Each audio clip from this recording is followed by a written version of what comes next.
ঠাকুর শ্রীরামকৃষ্ণদেব কখনো নেতিবাচক কোনো কথা বলতেন না, কিন্তু তিনি ভিতরে জ্বালিয়ে দিতেন চেতনার আগুন। সেই আগুনে নিরন্তর দগ্ধ হতে হতে অগ্নিশুদ্ধ হয়েছিলেন নাট্যকার গিরিশচন্দ্র ঘোষ।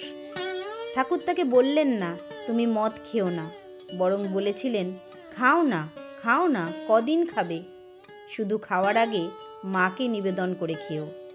পরবর্তীকালে দেখা গেল গিরিশচন্দ্র মদ স্পর্শ করতে পারছেন না। মদ মাকে কেমন করে দেবেন? ভেঙে ফেললেন মদের পাত্র। ঠাকুর শ্রীরামকৃষ্ণ বললেন না বারাঙ্গনা গৃহে যেও না, তিনি বললেন মন নিয়ে কথা, মনেই বদ্ধ, মনেই মুক্ত। গিরিশচন্দ্র বারবনিতা পল্লীতে যাচ্ছেন, কিন্তু সেখানে থাকতে পারছেন না। ভিতরে এমন অন্তর্জ্বালা হতে লাগলো যে আর সেখানে থাকতে পারলেন না।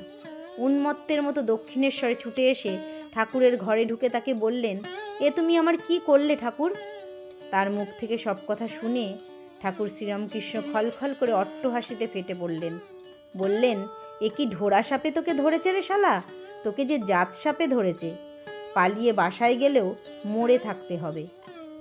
যে মানুষটি বলেছেন আমি দুনিয়ার সবচেয়ে বড় পাপী, অর্থাৎ গিরিশচন্দ্র ঘোষ নিজেকে দুনিয়ার সবচেয়ে বড় পাপী বলছেন, তার জীবনে আমরা কি দেখছি? শ্রীরামকৃষ্ণ বলছেন, আমি তো তোমাকে মদ খেতে বারণ করিনি, কিন্তু তুমি খেতে পারলে না। আমি তো তোমাকে বারাঙ্গনা গৃহে যেতে নিষেধ করিনি, তুমিই তো সেখানে গিয়ে থাকতে পারলে না। কেন পারলে না জানো? তোমার ভেতরে আমি আগুন জ্বালিয়ে দিয়েছি, অগ্নির নিরন্তর দহন জ্বালা সেখানে। সাধ্য কি তোমার পতনের সেই গভীর গহ্বরে নিজেকে তুমি নিমজ্জিত করবে?